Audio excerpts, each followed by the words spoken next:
प्रधानमंत्री नरेंद्र मोदी ने आज शाम राष्ट्रीय शिक्षक पुरस्कार से सम्मानित शिक्षकों को संबोधित किया।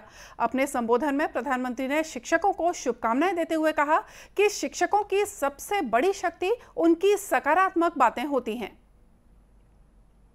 वो कभी भी बच्चे को ये नहीं कहता है कि चल ये तेरे बस का रोग नहीं है, नहीं कहता है।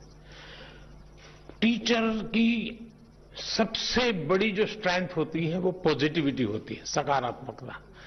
कितना ही बच्चा पढ़ने में लिखने में पूरा, अरे करो बेटे हो जाएगा, अरे देखो बेटे करो, देखो देखो उसने किया तुम भी करो हो जाएगा, यानी आप देखिए उसको पता भी नहीं है, लेकिन टीचर के गुणों में होता है।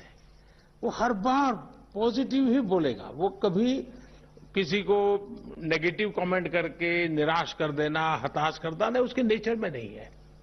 और एक टीचर की भूमिका ही है जो व्यक्ति को रोशनी दिखाने की काम को करती है।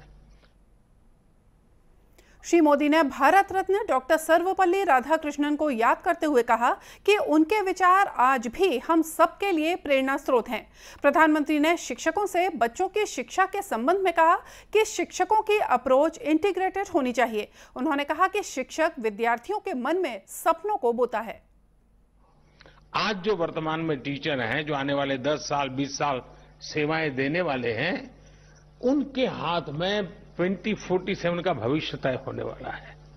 और इसलिए आप एक स्कूल में नौकरी करते ऐसा नहीं है, आप एक क्लासरूम में बच्चों को पढ़ाते ऐसा नहीं है, आप एक सिलेबस को अटेंड करते ऐसा नहीं है, आप उसके साथ जुड़ करके उसकी जिंदगी बनाने का काम और उसकी जिंदगी के माध्यम से देश बनाने का सपना लेकर के चलते हैं।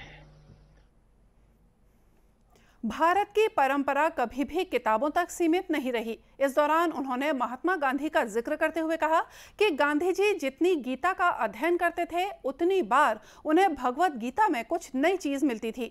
श्री मोदी ने इस तथ्य से नई शिक्षा नीति को जोड़ते हुए कहा कि हमें राष्ट्रीय शिक्षा नीति को आत्मसात करने की जरूरत है। प्रधानमंत्री ने कहा कि नई शिक्षा नीति बनाने में शिक्षकों का बड़ा योगदान रहा है। उन्होंने जोर देकर कहा कि बच्चों को भी राष्ट्रीय शिक्षा नीति पर चर्चा करने के लिए आगे आना चाहिए।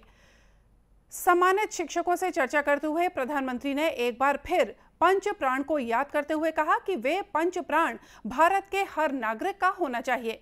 इस मौके पर प्रधानमंत्री ने शिक्षा को 2047 के विजन से जोड़कर शिक्षकों से उसे अपनाने का आह्वान किया।